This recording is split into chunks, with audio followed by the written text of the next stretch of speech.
Inihain sa Kamara ngayong umaga ang kauna-unahang impeachment complaint laban kay Pangulong Bongbong Marcos. Inihain ito ni Attorney Andre De Jesus dahil sa anyay graft and corruption, culpable violation of the Constitution at betrayal of public trust ng Pangulo. Ayon kay De Jesus, impeachable ang mga sumusunod na ginawa ng Pangulo.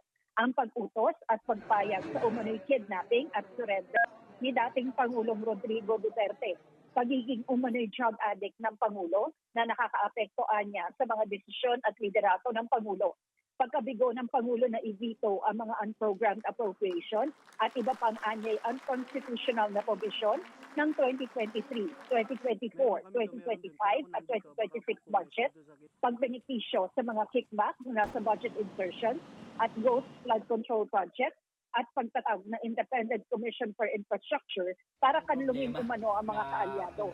Sabi ni De Jesus, nagpakita ang Pangulo ng pattern ng katiwalian, pagtataksil sa konstitusyon at moral unfitness.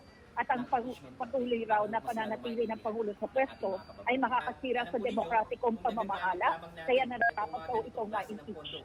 Ang anumang impeachment complaint na inihahain sa Kamara ay dapat i-endorso ng kahit isang kongresista.